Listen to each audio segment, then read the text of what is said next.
Welcome back to the Bites and Bites podcast. I am your host, Kristen King, and welcome to our second stop on our seafood summer series. If you haven't listened to the first episode with James, the fish Fluencer, go back and start there. He laid the groundwork on aquaculture and what fish farming looks like today and the technology running underneath it.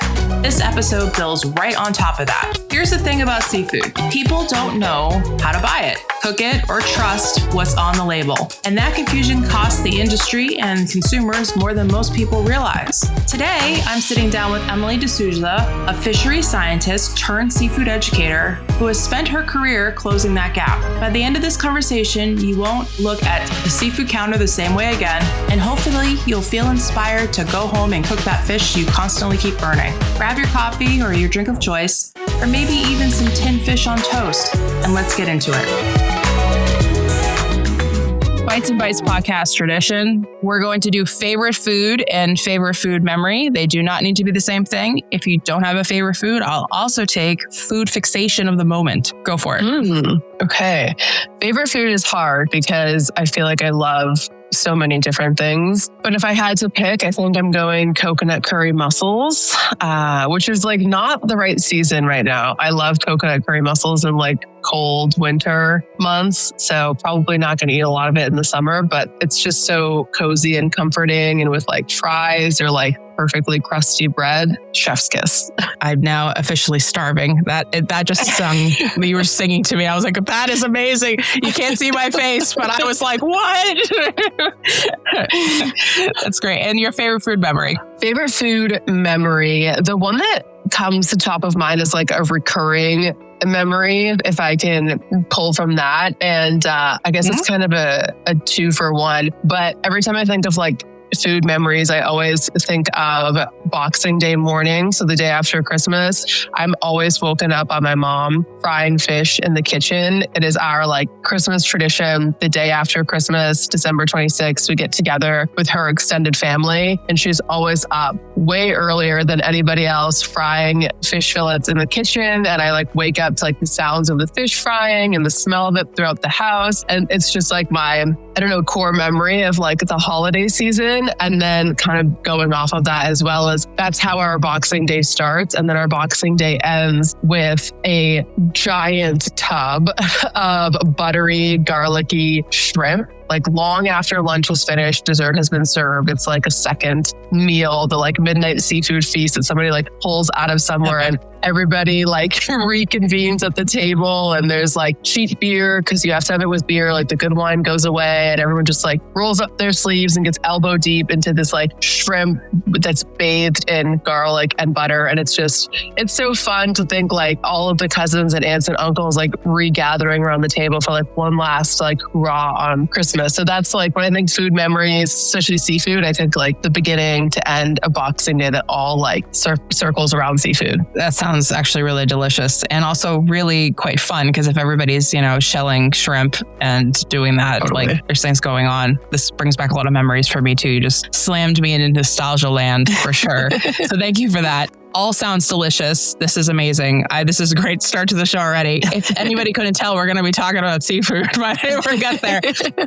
Emily, why don't you go ahead and introduce yourself to everyone so they know who you are and what you do? Yeah. So my name is Emily Sousa, and I am a fishery scientist by training. So I studied at the University of Guelph and did a lot of research on seafood supply chains, things like community supported fisheries and looking at alternative seafood networks and what happens to seafood supply chains during global shocks like a pandemic, for example. But while I was doing that, I realized that while I love the research aspect of academia, the bureaucracy was incredibly frustrating and not something that aligned with my personality, I guess. And so I wanted to find ways to continue to, investigate and explore seafood, but communicate a little bit more freely and a little bit more of like a creative way. And most importantly, like a more timely way. Academic publishing, as you know, it's so slow. And I felt like I really wanted to be giving people information when it was most relevant. And so I started talking about my master's research and I started talking about seafood on social media. And surprisingly to me back then, people really had an appetite for it. They wanted to know more about where their seafood was coming from. They were super curious. I realized there were these really big big knowledge gaps in what people like, what the seafood industry thought people knew about seafood and what they actually knew. And so that was kind of the birth of Seaside with Emily, which is my education media brand that I run now that is entirely focused on seafood education, helping people understand where their seafood comes from, like what it's like to work on a fishing boat, what a fish farm looks like, all the way down to here's how you buy seafood at the grocery store, here's how you talk to your fishmonger, here's how you store it, here's how you handle it and cook it when you get home. And I also run a company called Intimacy Media, which is kind of an extension of the work that I do with Seaside with Emily. I wanted to be able to build a little bit of a larger team and offer services beyond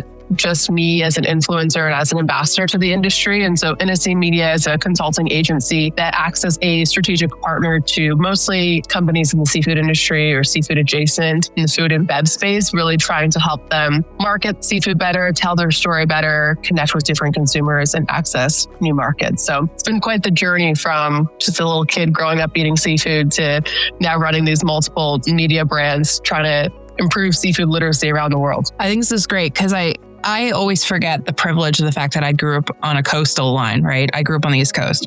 So seafood was part of my journey from beginning. It was not something that I didn't shy away from. I ate whatever my parents gave me. I enjoyed it. So when I would go to different parts of the country in the United States and even different parts of the world, it wasn't as predominant. And I was kind of like, weird. You've never had what? You've never experienced that? Well, I've never had lobster. Really? I've had too much. I don't want it anymore. That's how I've reached levels. But, that kind of conversation. So when I started connecting with you, I started being like, wow, she's really doing a good job of bringing literally the fishery to places that didn't understand or hadn't had any knowledge about it. And I think consumers in general, seafood is a kind of a black hole, because they're like, well, I don't know how to cook it, and I don't know where to buy it, and I don't know what's safe because there's a lot of conflicting information. and then the doctors will say, you need to eat more fish. And the people are like, what does that mean? Where can I get that from? Can I eat it out of a can? Can I eat it fresh? Where does that come from? So I appreciate the work that you're doing, because even I, at this stage, sometimes I'm like, I need to add more. I've actually been told I need to add more fish to my diet. And I kind of laughed, and I was like, but I eat fish 3 or 4 times a week. I mean, it's pretty predominant in my household. Yeah. And I love this new trend that's running of, eat your skincare, and it's a lot of fatty fish, which is totally brilliant. And I think that's probably why we all had such great skin as kids, because we ate so much tuna fish, Totally. But, it's the healthiest thing you can eat. Yeah. It's not supposed to be scary either. And I think that's something that I really enjoy about what you recently done, that you actually went and took classes on how to prepare it, butcher it, cook it, go through the whole journey. Can you go through a little bit of that, Emily? Because that's really interesting to me. And don't worry, people, I know I will get to the technology and cyber stuff later, but I'm just getting there now. Yeah, no, totally. So I recently took a seafood boot camp at the Culinary Institute of America in Hyde Park, which was really special. I mean, the Culinary Institute is an incredible culinary institution. It's one of the best, cooking schools in the world. Anthony Bourdain, the likes of celebrity chefs and well-known chefs around the world have all graced those hallways. It was kind of surreal being there. And they offer a foodies extended education program, basically, where if you're just a home chef and you're like, I don't need to change career paths, I don't want to take a 1 year or 2 year culinary arts program, but I want to improve my cooking skills and I want to learn, they offer these boot camp programs that are 2 days or 4 days. And they offer one for seafood. So immediately, as soon as I heard about it, I was like, I know that I have to do this at some point in my life. And the reason that I wanted to do it is, like I said in the intro, I'm a scientist by training. And while I grew up eating a lot and appreciating food, I wouldn't say that my culinary skills were exactly where I wanted them to be. I had never I'd obviously grown up watching my mom, my grandma cook, but never really, I think, developed the skills to the point that I felt that I needed to be at in the career that I was in. What I was noticing was when I started Seaside with Emily and I started talking about sustainable seafood, I was very focused on the science. I was very focused on here's where your seafood comes from. Here's how certification programs work. Here's how fisheries management works. Here's what you need to know to make a good seafood choice. And after a couple of years of doing that and, visiting different fisheries fisheries and farms and showing people the behind the scenes of where their seafood comes from, I would get people asking me, like, they would message me on Instagram and they'd say, Emily, I love your content. It really helps me like understand how to buy seafood. I feel really confident at the fish counter now. Like I know what to look for. I know how to buy it. But the problem is like, I don't know what to do with it when I get it home. Like I still don't know how to cook it. Like I'm messing it up. And, sometimes seafood can be really expensive and people are like, the skin is sticking to the pan and it was a complete mess. And I don't know how to make this taste as good as it does in the restaurant. And I realized that I didn't feel confident in my answer to those questions. Like I didn't feel like I had the background knowledge. Like I didn't feel like I had the expertise, I guess, that I wanted to be able to speak on actually cooking seafood as an authority. And so, I spent a lot of time just playing around in my kitchen at home, which I truly think is the best way for anybody to learn. Is you just gotta do it. Which I asked a lot of my chef friends, and they actually told me straight out, you don't need cooking classes. Like you don't need to go to school. You just need to get into the kitchen. But I'm stubborn, so after trying it my own way for a long time and definitely making some substantial progress, I was like, okay, I want to go to the CIA. I want to learn from true professionals, and I want to sharpen my skills. And so I spent 4 days in their seafood boot camp with Chef Chris Muller, who used to work at Le Bernardin in New York City, which is a very famous seafood restaurant. And so definitely knew what he was talking about, to say the least. And it was a crazy 4 days. It felt like drinking from a fire hose. It was unlike any other formal education that I've ever received. I mean, you're in a kitchen all day for 8 hours instead of, what I'm used to, sitting in like a university lecture hall.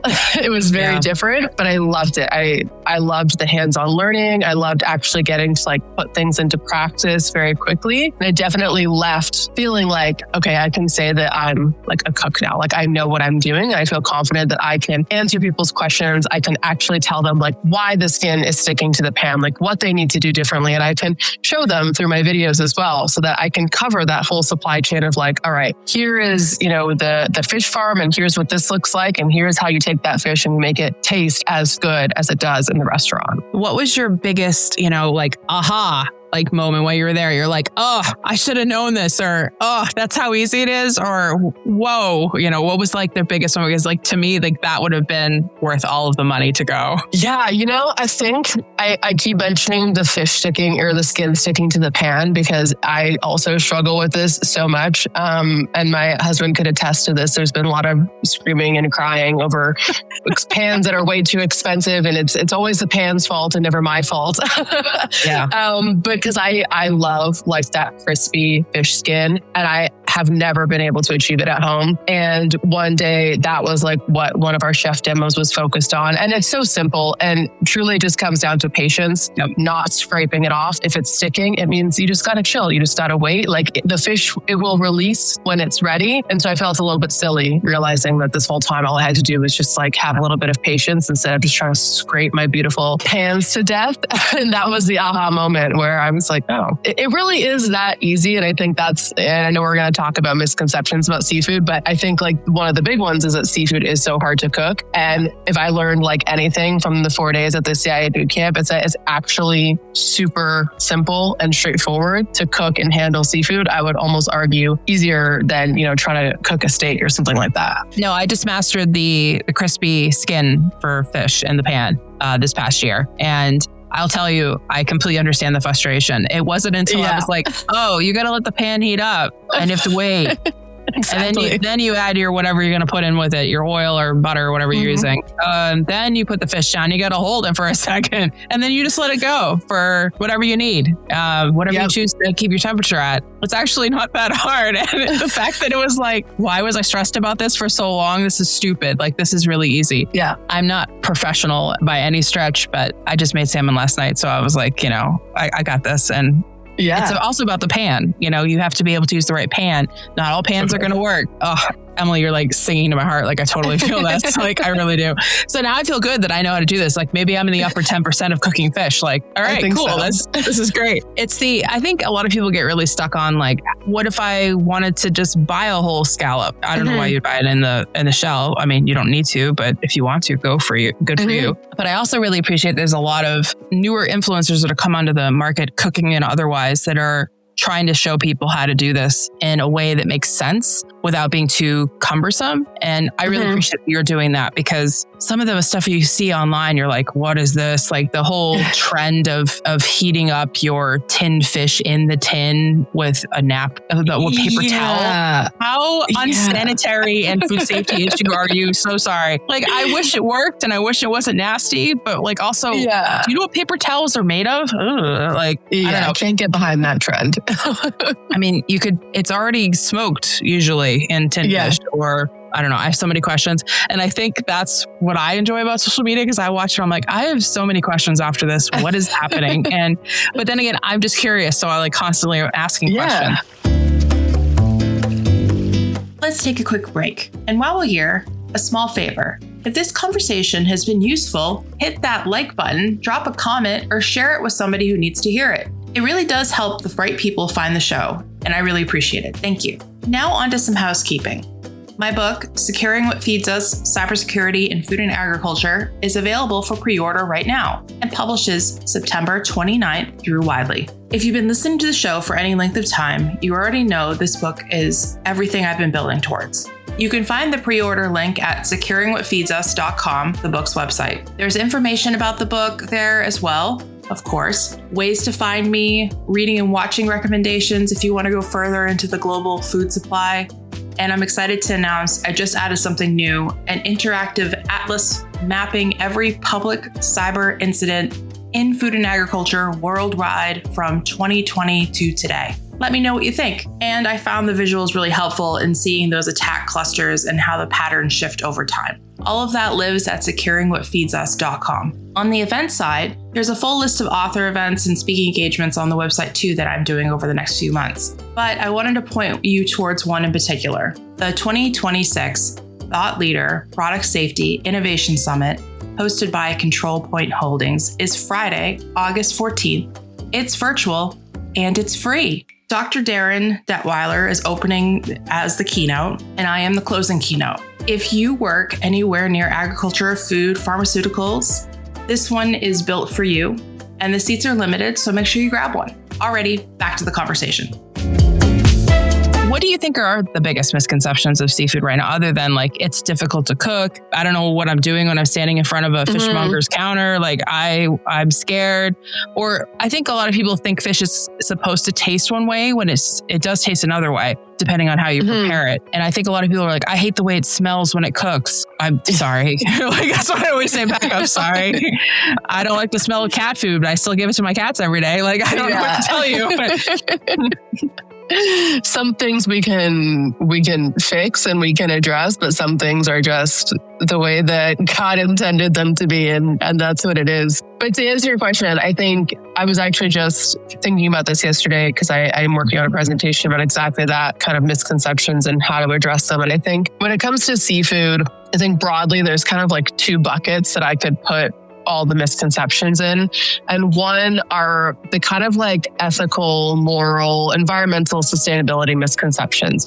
And there's a lot of those. You know, there's the people who think that the oceans are going to run out of fish, that all fishing is unsustainable, or that all like certain gear types are unsustainable, or that farm seafood is bad, or farm seafood is dyed, and all the environmental kind of stuff over here. And then I think in the other bucket, that's where you have the people who are just but people who are concerned about how do I cook it? It's too hard to cook. It's going to be messy. It's not going to cook properly. It's going to stick to my pan. It's going to stink up my house, or it's going to make me sick. And it's expensive. So if you make a mistake, you have to throw out a very expensive meal. It's sort of like if you were any cut of meat for the most part is expensive, or will be more expensive, I suppose. But like fish feels like really personal when you've got to toss it for some reason. It does. And it makes people not want to try, right? If they do it one time and they have a negative experience, like I really can empathize with people if you have spent, a lot of money or any money. Like if you spend money on something and you take it home and you're trying to achieve one outcome and you don't achieve that outcome, whatever the fault may be, whether it's the fish, whether it's your skills, whether it's the pan, whether it's 100 other things, a lot of people are just like, you know what, it's not worth it. I'm not trying again. Like this was, it didn't work. I wasted all this money. I wasted all this time. I ruined my pan. My house smells. Like I'm not going to do this again. And so I can really empathize with getting down about that and not wanting to do it, just being like, I'll just eat seafood at the restaurant. I'll just have somebody else cook it for me. That's the easier option. And so I think like that's really a lot of the work that I'm trying to do, is to get ahead of those things before people feel defeated and feel like, I don't even know where to find this information. Like, I don't know what went wrong. Like, so I'm like, here's everything that I could possibly like tell you so that you know how to buy it, you know how to get it home, you know how to store it, you know how to prepare it before you even get it onto the pan, and then you know how to cook it. So you can feel like, all right, I know how to do this. I'm not going to mess it up. And maybe are willing to try again if they have had a negative experience. Exactly. And then also, what is the difference between wild caught and farm? And should I care? Do I need to know? Or any of that? I'll be honest, I was really nervous about farming fish for a while. I also spent a lot of time in the sustainability space as well. And I kept thinking this isn't going to work. And then I've talked to others in the industry and they explained what a fish farm really looks like now, how it's working and how it's contributing and what the actual bugaboos are and those kind of things and addressing them, and how we're, eventually converting food waste for food stock for insects that will eventually be used for feed. Hopefully over time, it's going to be expensive to do. We'll get there. But all these things that I was like, wow, so we have like a circular bioeconomy. Cool. I love this stuff. Like, this is great. So I actually buy farm fish now. I have no issues with it. In fact, I think it's delicious. It's just depends on where you get it, I suppose. I mean, people have preferences all over the world where they get their fish from. It's really interesting that there's so many little bugaboos about these things, and it's also at the same time we eat domesticated food that's farmed. I don't understand why all of a sudden it's kind of this weird thing. Like, it must be wild caught from nature. That's really hard to do now, like in some places, because it's also expensive to get your rigs to go out to go do this, and all the different ways and regulations around it, depending what country you're in. It's wild. It literally is wild. Yeah. So I think this makes a lot of sense on a sustainability, and especially it's going to help fish populations so they don't go extinct. Yeah. That's really important. And also all of the fish that's used to help the fish they're farming and all these other things, and like lumpfish and things like that. I just think all this is so cool, how it all interconnects and works. Was there anything that you find, and because you deal with the public all the time, that they're very adamantly like, wait, I don't understand this, and you have to explain it to me? Like, talk about that aspect, because I'm really curious to see what like the general public is really feeling about that notion between farming fish and catching it wild. Yeah, I think farm seafood is definitely the biggest misconception category, I guess, that I've had to deal with in my work. And it's actually really interesting because when I started my work in seafood, I didn't start in aquaculture. I started in small scale wild fisheries. That's kind of like what everybody points to as like the pinnacle of sustainability. And this is the only way we should get our seafood is small scale, wild, sustainable fisheries. I think there's a lot of truth to that. I think there's a lot of small scale wild fisheries that are doing incredible things. But I think people need to also recognize that even if we fished wild fisheries 100% sustainably, there's just not enough fish in the ocean to meet global seafood demand. Even if we were doing everything perfectly, the math just doesn't math. And so we have to supplement with aquaculture.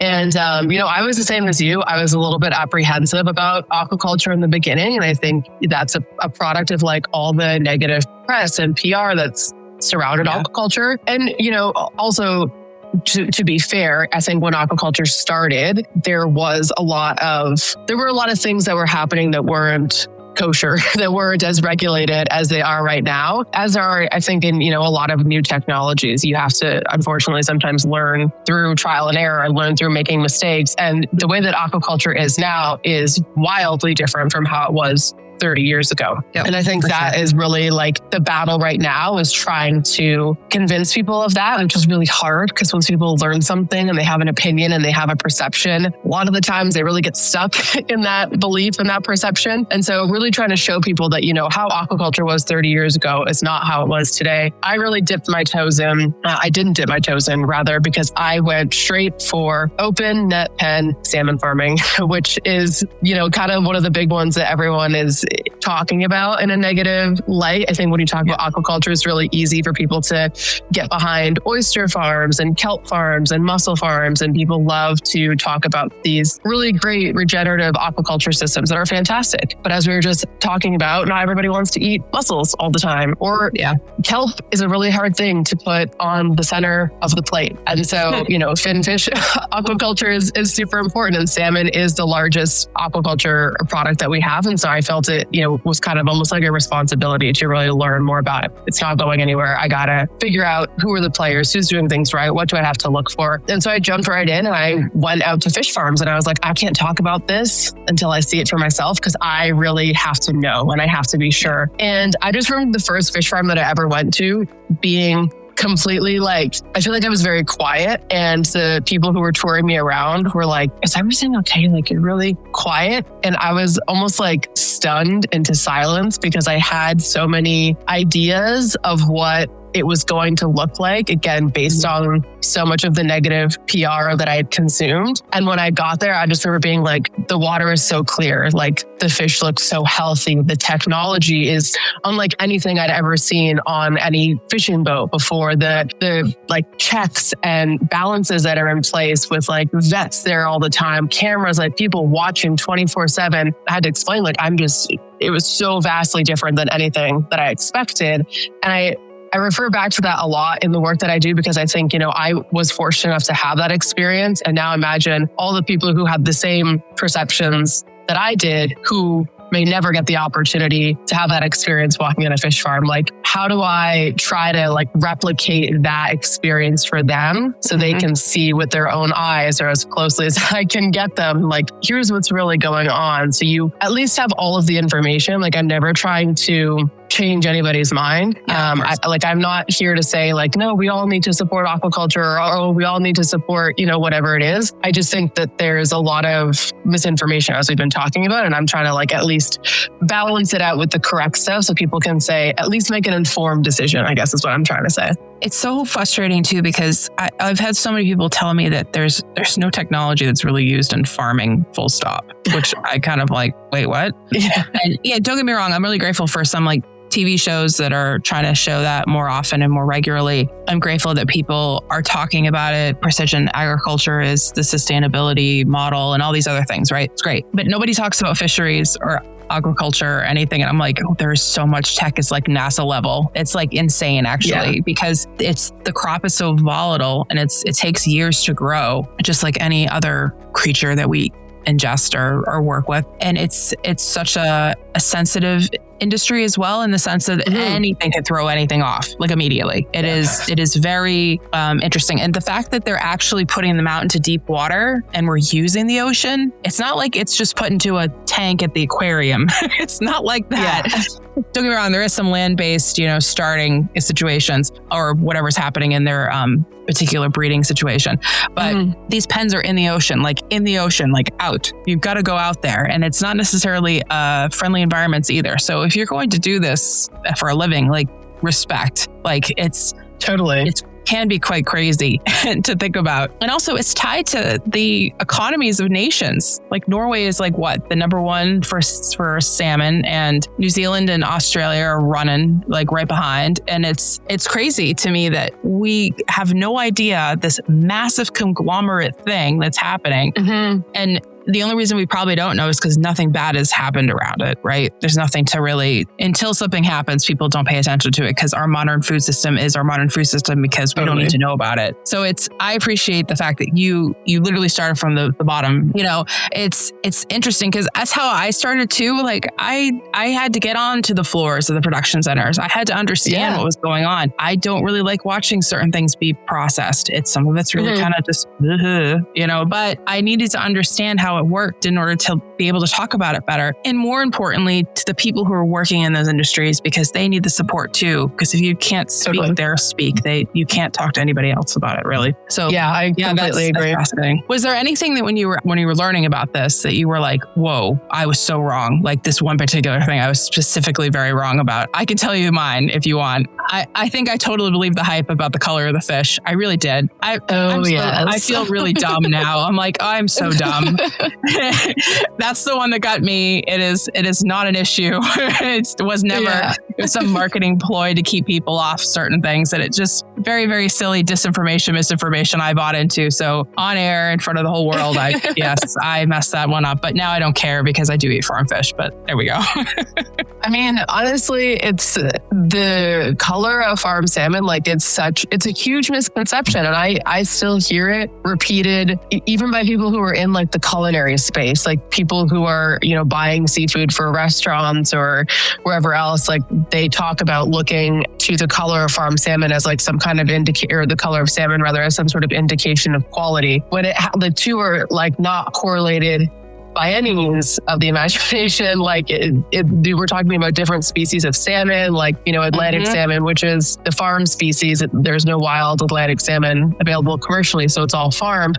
But even in the wild, Atlantic salmon naturally has a lighter flesh color just because of the way that they metabolize carotenoids. And so, we're talking about 5 different types of Pacific salmon. We're talking about Atlantic salmon. We're talking about farm. We're talking about wild, like different farming methods. And but I hear the color repeated all the time. And it's really interesting too, actually. I was just talking to somebody about this because I live on the Great Lakes and we have salmon in the Great Lakes. They stock them. We have hatcheries here. And it's interesting because if you catch a salmon in the Great Lakes, they are white because there is nothing in the Great Lakes that they can eat that contains the carotenoids like astaxanthin that would give them that red, orange, pink coloring. So it's a little jarring if you don't know that. But I have done it. I caught a salmon and it was white. And that's just the case, is like, it's what they eat, but it's perfectly, like, it's healthy. Like there's nothing wrong with the fish. It's just a matter of like, they didn't have that one mineral or that like antioxidant in their food source. And so they have a different appearance, but it's definitely not tied to quality or safety. And you also can't tell if it was farmed or wild by the color, which is that's what I hear a lot too, is if it's really light, it must be farmed. That's not necessarily true. That's so fascinating. I actually didn't know that, but it makes total sense when you said it immediately. I was like, oh, well, they're not eating the same things. Then you said it. I was like, oh yeah, that's super fascinating. And I think that's why when I travel, even in the US and throughout Canada, I always like to try local fish. I lived in the Midwest for a little while, and walleye was the fish of choice when you go in, and they tried to make fish and chips out of it. And because I came from haddock cod land, I was like, what is this? But then it was still good. It wasn't horrible and I wasn't mad at it.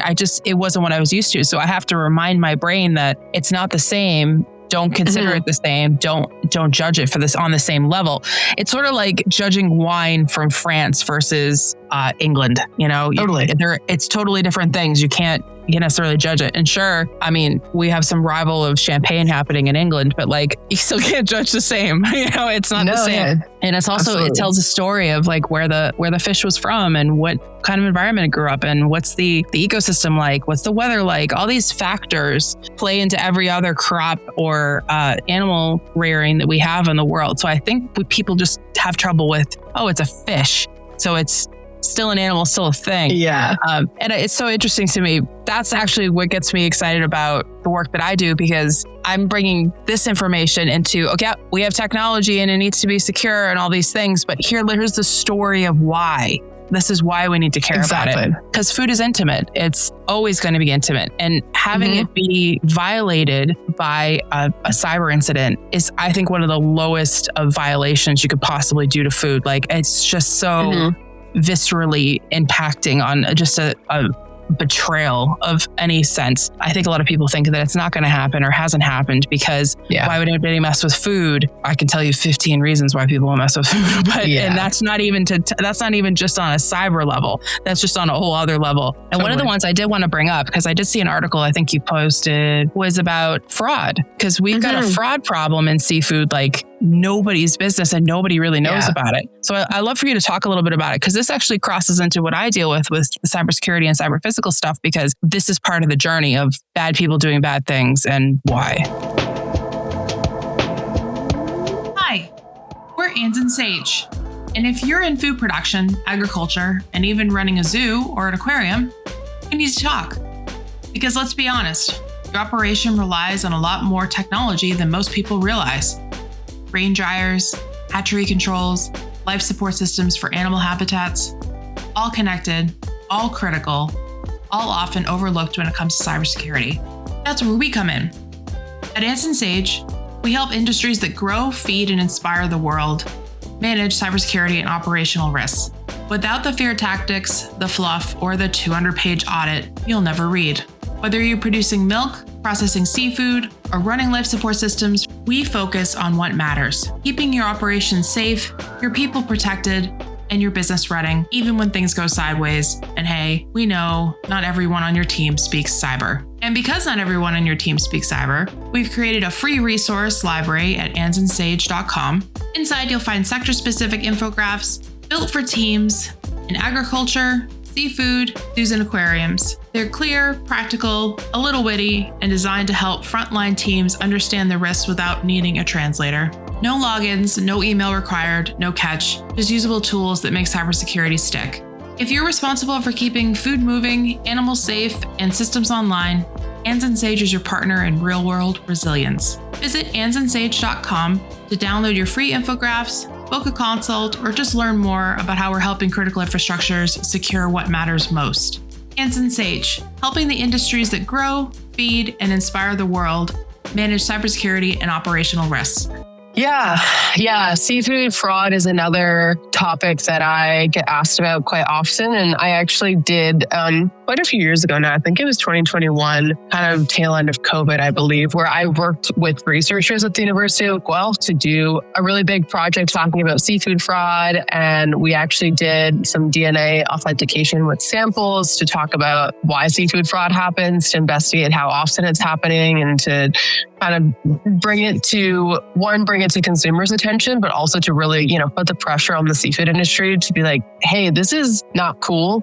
And this is not something that we should just accept as like, well, that happens. It's a globalized supply chain, like whoopsies. We should, be really a lot more proactive about it. But yeah, seafood fraud, it happens often. I mean, it's usually happening because somebody is taking a lower quality species and trying to pass it off as a higher quality species to garner a higher price point, right? Capitalism. Yep. That's really at the heart of seafood fraud. And, it cheats consumers because obviously you're paying for something that you're not getting. Mm-hmm. But you made me think of this earlier, actually, when you mentioned like you're expecting one thing and you're getting another. And even when you know that, right, it can be kind of jarring.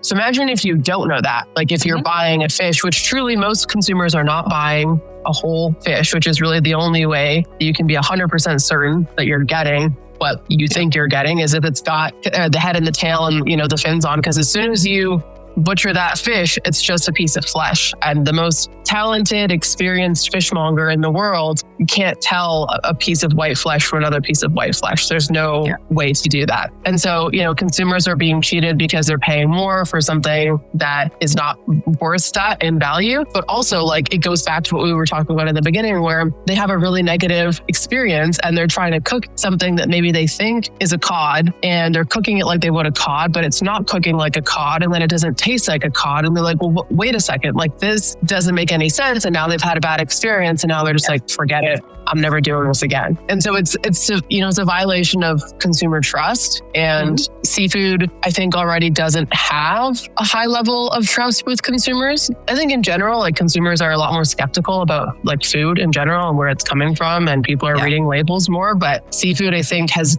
had a lot of instances of breaking trust. And it's possible to rebuild trust, but it takes time and it takes patience. And like things like this just kind of like set it back a lot more. It's true. I think about the fact that, I came up out of the generation of fish sticks, or if you're one of my UK listeners, fish fingers. I think that nobody questioned anything in that. Or a fish fillet at McDonald's back in like the 80s and 90s was probably a little more questionable than it was. Not as questionable as it is today. We just trusted the fact that it was fish that was fine. Like, we didn't think about it. Mm-hmm. And looking back on that, I have so many questions, but that's just, it's fine. Or I think, like I said, tuna fish was the sandwich of choice next to peanut butter and jelly for a very long time. And now I can't remember the last time I really had tuna in a can, like not like as tuna fish. It's not something I gravitate towards. I think I've just had so much of it. And then you go to a restaurant, and it depends on your level of dining, of course. But you may be getting the same way you always get. Salmon's usually on the menu. Maybe there's some sea bass, maybe some trout, right? Like that's kind of like where it sits for the most part. But then if you go to anything above that, then you're probably getting something a little bit more interesting. Definitely, probably a lot more interesting.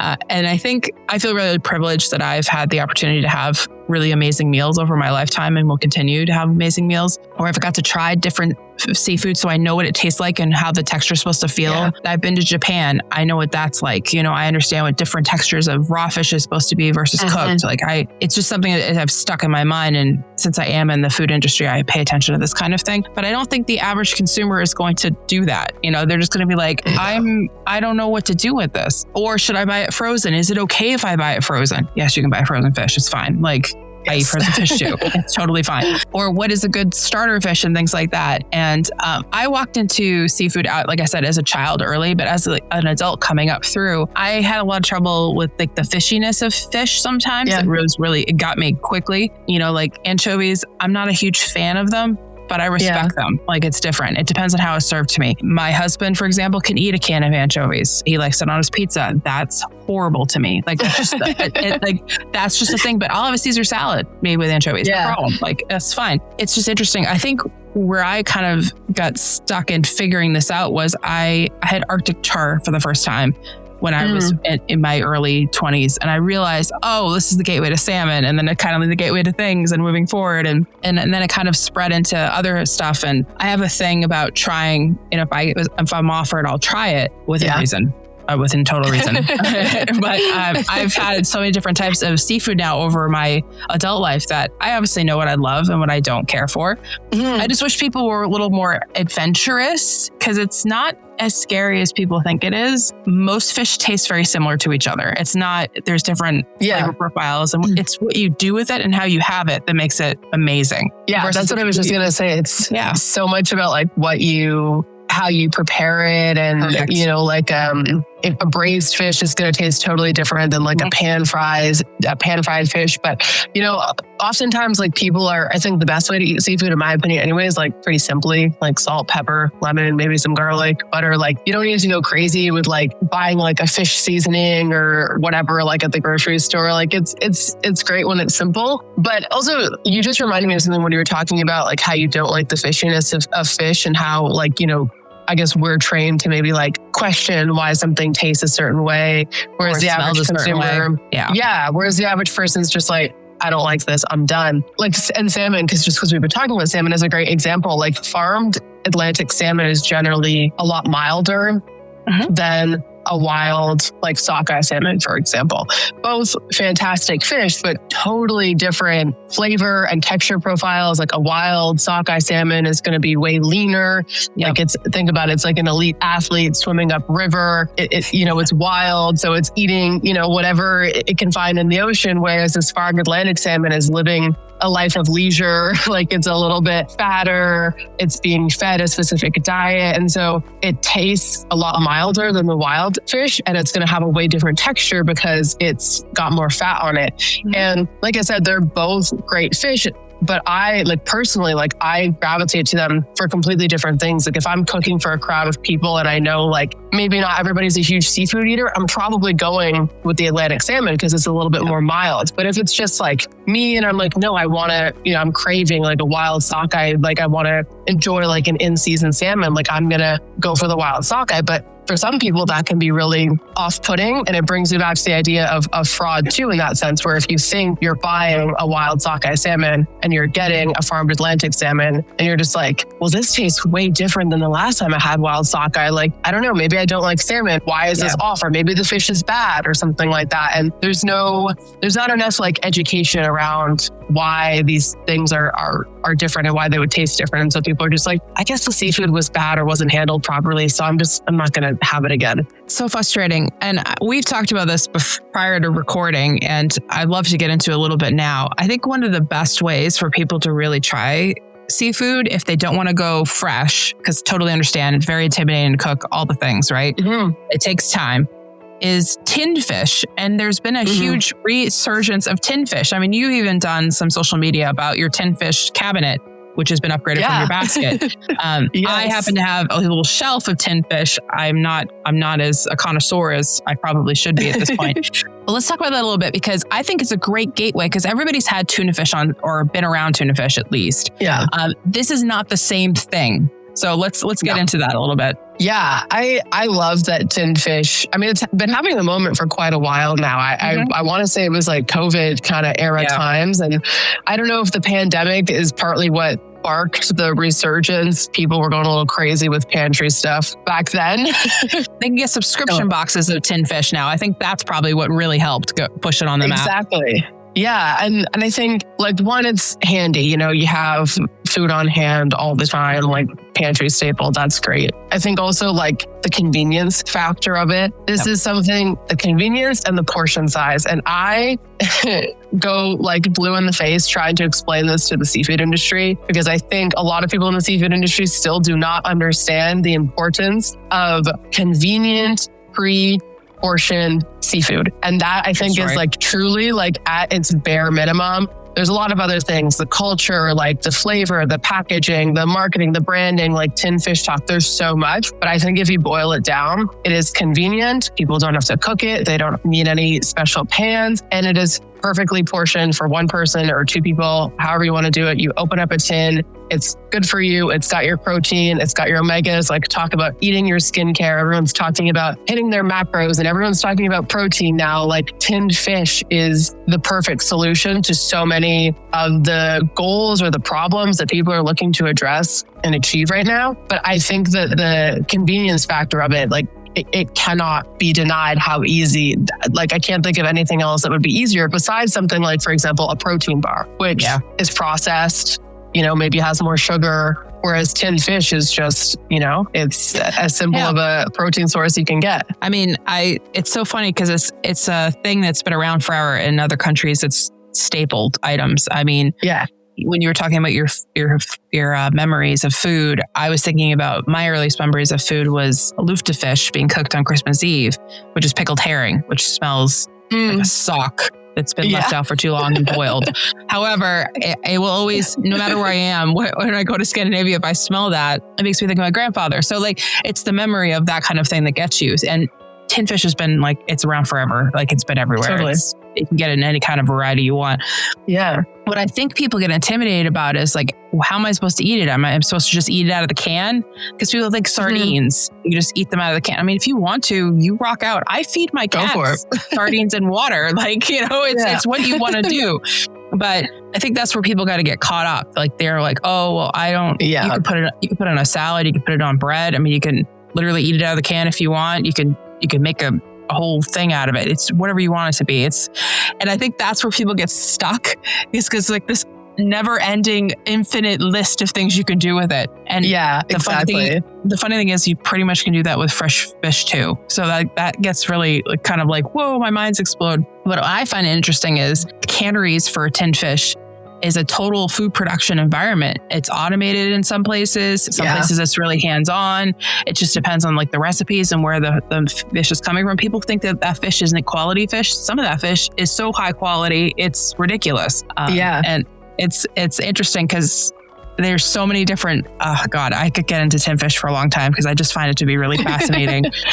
Just not just from like perspective of how delicious it is or where it's from or all that things, but the fact how it's made is really interesting to me. And if you ever get a chance, people look it up because it's really fascinating to like watch how tinned fish is made and how like the ingredients, decisions that are made to go into it. It's really quite fascinating. And what is accompanied, like chickpeas are put in with different types of varieties and like other beans. I just find this to be so fascinating. It totally is. And I think, you're totally hitting on, I think one of the most exciting parts of seafood for me is the diversity. Mm-hmm. Like we're just talking about the diversity of tins, but to your point, like this extends across the whole category. Oh yeah. And like, I think seafood is one of the most exciting and interesting food categories out there because it is so diverse. And, again, just like going back to tins, like everyone thinks, tuna or sardines. And yeah, of course. I mean, I always have those two things on hand. And I think those are the two kind of like low barrier to entry that people like know of and are familiar with. But you can get like any seafood in a tin. We have, I'm trying to think of some of the weird stuff in our cupboard right now. Like we have octopus and squid and razor clams and tresebs, which are goose barnacles in English. And so like there's so many different things that you can get in tins. And to your point, like the process is really interesting and in a lot of ways is like super high tech and automated and innovative.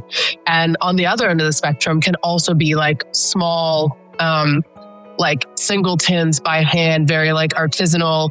And I've actually visited some of those canneries in Portugal where everything is like done by hand. It's small scale, it's artisanal. And speaking about the quality, like these aren't like the leftover fish that people don't want that are going into the tins. There's a cannery just outside of Porto in Matosinhos. It's called Panage. We actually just served like all of their tins at our wedding because we love their sardines so much. And they, you know, send people down to the dock each morning to go buy sardines, and they're specifically looking for a certain level of quality, and they won't buy sardines that are of a lower quality, which is why sometimes they have fluctuations in production and they don't produce as much because they have a quality standard. And so I'm glad that you brought that up, because I think sometimes that's a misconception that people think like canned seafood is not as quality as like buying a whole fish or buying a different piece of fish. But I think that couldn't be further from the truth. And I mean, you see it now, you see tins at all price ranges, right? Like you can get tins for $5, you can get tins for $50. There's a reason that they're $50, you know? Yeah, no, for sure. And don't be afraid of, you know, tin fish. I mean, honestly, for me, I feel like the gateway is Trader Joe's. If you want a good tin fish right out of the gate, I mean, I really do like their salmon, their smoked salmon and olive oil. It's like $4. I mean, you can't really go wrong with it. I stick it on everything I can. It's ridiculous. My love of that particular tin fish, because it's just so basic. It just goes with everything for me. Those things that's kind of what you want to look for with tin fish, especially if you want to rotate more fish in your diet because your doctor told you, or you're trying to be better about your omega-3s and your protein. There you go. Start there. Start small. Yeah. You don't need to go into like a specialty store and stare at the wall and not know what to do, because that's a lot. You don't need to do that. And if you want to go into a fish market or something like that and you're like, I don't know, start with your comfort zone. Start with what you know. Yeah. I think that's what I would say. And also, I want to say again, there's a lot of tech that goes behind this. You got to move these tin fish and, you know, in and out of factories. There's the tins themselves are manufactured. Like there's a lot of factors in this that are still including in all of this. Food safety is also a thing. It's very highly regulated. You know, it's not as like sinister as I think people think it is for some reason. I don't know why. It's sort of like how people are very still to this day very suspicious about certain things like, I don't know, lettuce, spinach, milk. We all kind of look at it sideways, but it doesn't mean that it's bad. It just means you need to know what you need to know to be able to keep things safe for you and your family. And do you see any other food trends that are running? Speaking of tin fish, the one that came to mind for me was caviar on chicken nuggets, which don't get me wrong, I think is delicious and wonderful and everybody should try it at some point. But I also feel like that's really extreme. Yeah, definitely extreme. Very tasty. I've seen a lot of those like caviar trends, caviar on like weird things that you would never think. Like I saw caviar on a corn dog somewhere, which I love it. I mean, I love it too. I had caviar and coconut ice cream, like non-dairy coconut ice cream. And that salty sweet combo, and I know you've had it. So that was, I've never had it again, but I know I could walk into like a grocery store and buy some caviar and some coconut ice cream, and I could recreate that for myself very quickly, but I'm choosing not to because I might live there. Yes. Like this might get very expensive out of hand very fast. Exactly. I was like, that could be like a celebration, because obviously I had champagne with it. I mean, that just pairs perfectly. Just run it up. Yeah. And then we know champagne could go between, you know, affordable to not affordable very fast, depending on where it comes from. But it's just like, that's been my strangest caviar experience. It's delicious. Do it again for sure. Yeah. You know that nagging feeling? That one that says your operations might be more exposed than you realize, but a full-blown assessment feels out of reach? Traditional OT cyber physical assessments are expensive, time-consuming, and let's be honest, you get a point-in-time report that's outdated the moment something changes. That's not risk management, that's just a snapshot. That's exactly why we built Anson OT, designed by practitioners who've been in your shoes. It's one of the first subscription-based platforms for continuous quantified OT cybersecurity risk management. Not just monitoring or threat detection, but actual risk modeling built for your facilities. Whether you're managing a processing plant, a distribution center, a zoo, or even a utility, Hands-On OT gives you a living picture of your operational risk posture that evolves as your facility does, and turns that intelligence into actionable, prioritized tasks so you know exactly what to fix first. Subscription plans start at prices that might actually surprise you in a good way. Visit handsonot.com to explore plans and see how continuous facility-focused risk management finally fits your reality. Hands-On OT, risk intelligence that evolves as fast as your operations do. But is there any other strange trends that are running with fish right now? Well, not strange, I should say, not strange, just trends that are running with fish that you see are coming on the horizon? Or because I know you pay attention to what's going on in the seafood industry as a whole with all the different corporations and companies that are running. There's kind of like, I guess, two that maybe go hand in hand. One that I'm seeing a lot of right now is like this dry aging of fish, which admittedly I don't know enough about to speak on confidently, but I've seen it like pop up on my For You page quite often. A lot of like chefs are trying to experiment with, I mean, again, the seafood's so diverse, you can do so much with it. So they're like, let's see how dry aging works. And there's a restaurant in Toronto that does a really nice job, like with some aging techniques of seafood that are really, really impressive and something I'm wanting to learn more about. So I've seen a lot of that, and kind of going hand in hand with that, something I'm seeing maybe a little bit less, but I just was at Menus of Change at the Culinary Institute of America, and I heard Josh Nyland speak, who is an Australian chef who does incredible work in the seafood industry, really advocating for 100% whole fish usage, minimal fish waste. I really got like roped into his Instagram channel, and now I'm seeing a lot of content like his that's looking at whole fish butchery and how to use every single part of the fish. And one of my goals for 2026 was really to be mindful of like my food waste in general. And with seafood, there can be a lot of waste, like especially if you think of like a whole fish, and if we're just taking the 2 fillets from each side and we're throwing away the rest of the fish, like for some fish that could be like a 60% yield that we're throwing out. We don't have to. And there are like obvious things, like using the heads and the bones and things for stock and whatnot. But Josh Nyland really takes it a step further. Like he makes fish eye ice cream, and he serves tuna tongue. And these things might be a little, crazy for the average like home chef or the average seafood consumer. But I think it caught my attention because I'm thinking like trend wise and future wise, like maybe it's just challenging the way that we think about seafood. Like again, especially in North America, we eat the same 5 species. We usually eat them, again, just the fillet, like it's the same species, the same cut over and over again. And I just found his like approach really inspiring, if to do nothing other than to challenge people to think differently about seafood, think about the things that we consider waste, think about the cuts that we deem like appropriate to eat.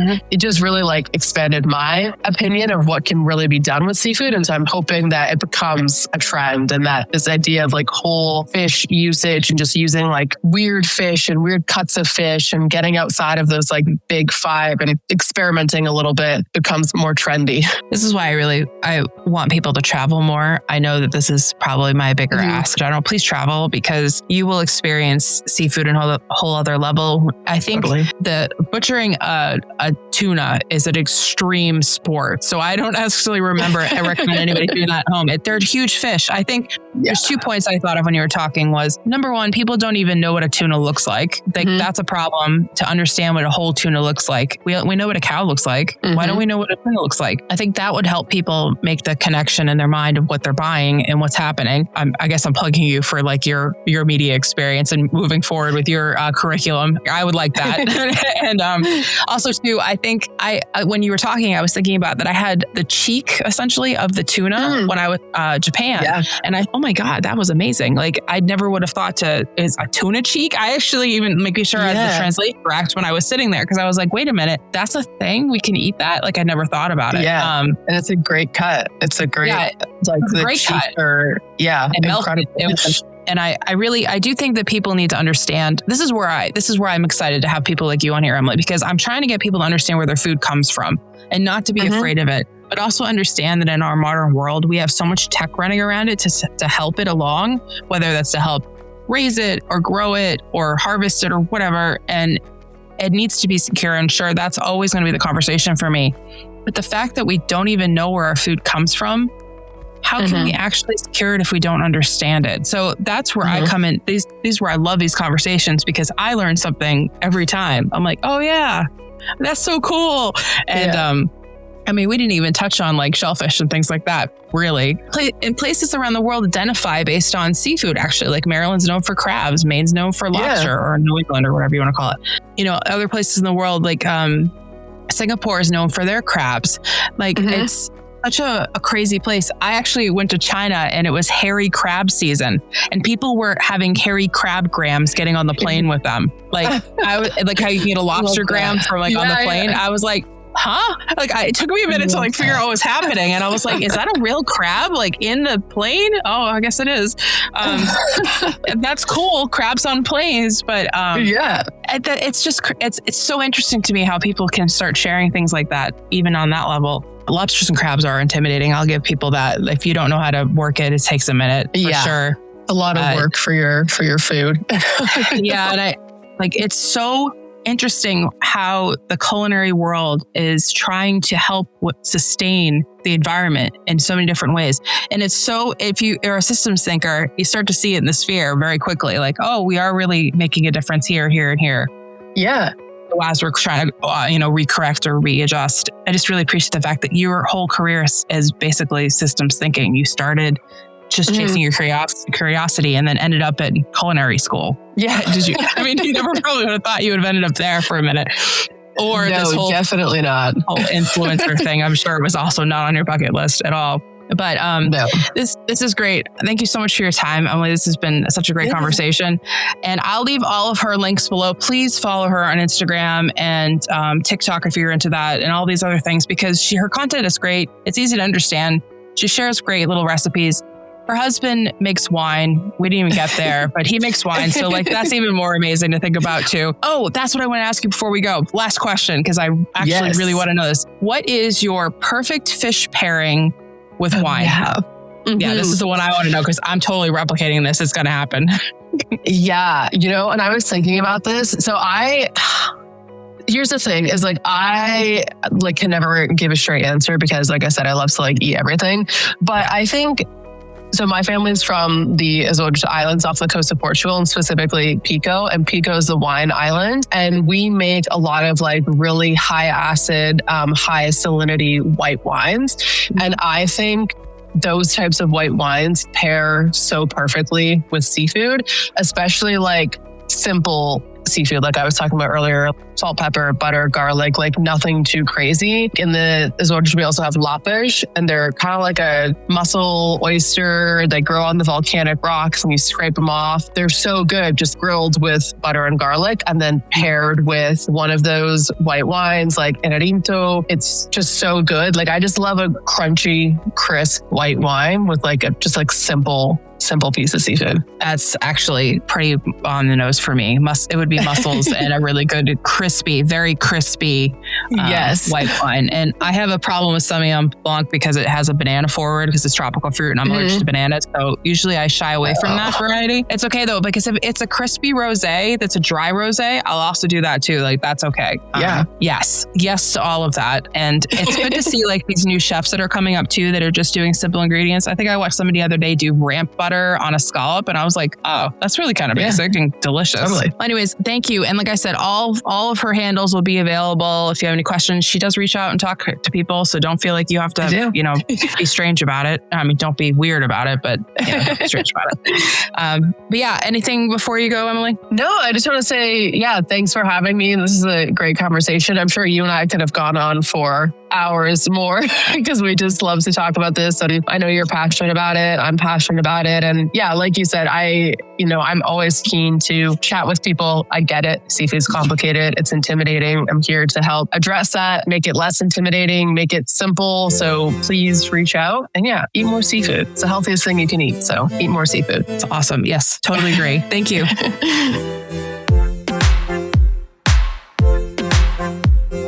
That's a wrap on our conversation with Emily and this episode from the Summer Seafood series. Thank you, Emily, for your time and for cutting through so much of the noise around seafood, from fraud all the way to what belongs on your plate. And thank you for listening. I hope you walk away knowing a little more about where your seafood comes from and why it matters. Also, do let me know if you attempt to cook fish at home. Hopefully you were inspired to try again. The Seafood Summer Series continues on the next episode of the Bites and Bites podcast. You won't want to miss it. Stay safe, stay curious, and we'll see you on the next one. Bye for now.